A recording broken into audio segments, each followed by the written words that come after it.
हम सभी लोगों ने भगवान श्री गणेश की पत्नियों के बारे में सुना होगा, जो है रिद्धि और सिद्धि।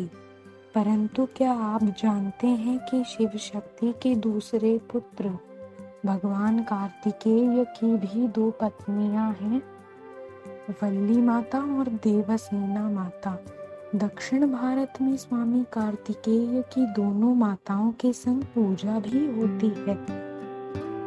भगवान श्री कार्तिकेय जब युद्ध करके लौटे और उन्होंने राक्षसों का अंत किया, देवताओं को मुक्त किया, तब इंद्रदेव के आग्रह पर भगवान शिव जी और माता पार्वती ने इंद्रदेव की पुत्री माता देवसेना का हाथ भगवान स्कंद के लिए इंद्रदेव और इंद्राणी से मांगा।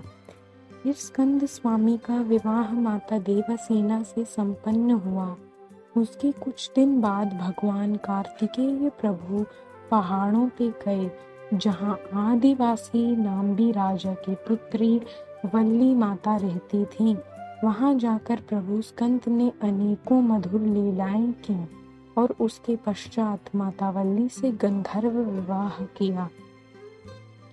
जब कार्तिकेय स्वामी माता वल्ली को लेकर देवसेना माता के पास लौटे, तब माता वल्ली को यह ज्ञात हुआ कि प्रभु की तो पहले से ही एक पत्नी है, और तब माता देवसेना को यह ज्ञात हुआ कि प्रभु ने दूसरा विवाह कर लिया। जब वह एक दूसरे से मिली तो दोनों में वाक्य युद्ध हुआ और दोनों स्वामी कार्तिकेय को दोषी ठहराने लगीं। जब वह शांत नहीं हुई तो कार्तिकेय स्वामी उनके पास आए और उन दोनों को उनके पूर्व जन्म की कथा बताई। उन्होंने यह बताया कि पूर्व जन्म में माता वल्ली और माता देवसेना बहनें थीं। अमृतावल्ली और सुंदरावल्ली दोनों को स्वामी कार्तिकेय को वर के रूप में प्राप्त करना था।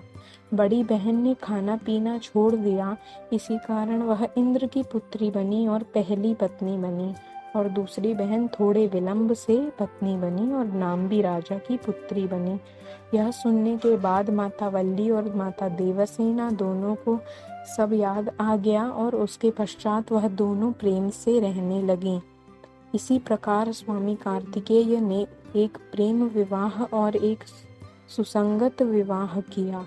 प्रेम विवाह माता वल्ली से और सुसंगत विवाह देवसेना माता से। जय वल्ली देवसेना समेता श्री सुब्रह्मण्य स्वामी।